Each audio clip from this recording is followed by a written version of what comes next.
नमस्कार दोस्तों, एक बार फिर से स्वागत है आपका हमारे चैनल में। आज हम हरियाली तीज के बारे में बात करेंगे। हिंदू पंचांग के अनुसार हरियाली तीज सावन महीने की शुक्ल पक्ष की तृतीया तिथि को मनाई जाती है।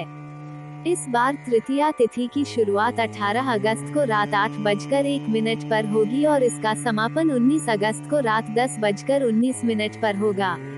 उदया तिथि के अनुसार हरियाली तीज 19 अगस्त 2023 शनिवार को ही मनाई जाएगी।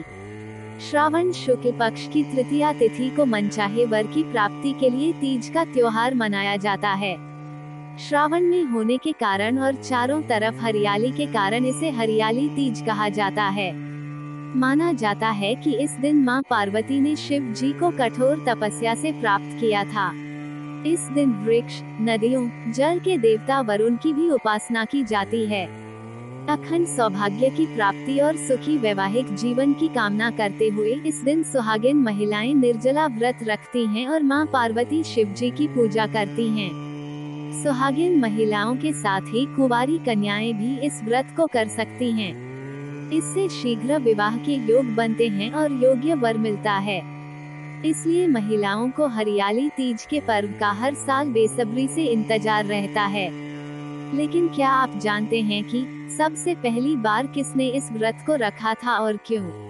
आखिर कैसे शुरू हुई सावन मास में हरियाली तीज व्रत की परंपरा? आइए जानते हैं। सबसे पहले किसने रखा था हरियाली तीज का व्रत? पौराणिक मान्यता है कि सबसे पहली बार हरियाली तीज का व्रत राजा हिमालय की पुत्री पार्वती ने रखा था। इस व्रत के प्रभाव से ही उन्हें शिव जी पति के रूप में मिले थे। इसलिए हरियाली तीज का व्रत सुहागिन महिलाओं के साथ ही कुंवारी कन्याएं भी कर सकती हैं।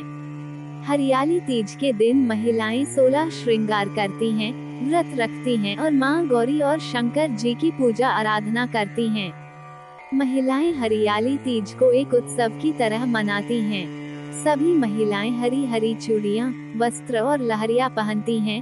भोले और पार्वती के भजन गाए जाते हैं और रात्रि जागरण किया जाता है। इस दिन झूला झूलने की भी परंपरा है। हरियाली तीज की व्रत कथा। पौराणिक कथा के अनुसार माता सती का जन्म पर्वत राज हिमालय के घर पार्वती के रूप में हुआ। पार्वती जी भगवान शिव को मन ही मन अपने पति के रूप स्वीकार कर चुकी थी। जब माता पार्वती विवाह योग्य हुई, तो उनके पिता हिमालय विवाह के लिए योग्य वर तलाशने लगे। एक दिन नारद मुनि हिमालय राज घर आए। हिमालय राज ने उन्हें पार्वती के विवाह की चिंता के बारे में बताया। तब नारद मुनि ने उन्हें योग्य वर के रूप में भगवान विष्णु का नाम सुझाया। हिमालय राज ने इसके लिए अपनी ओर से रजामंदी दे दी।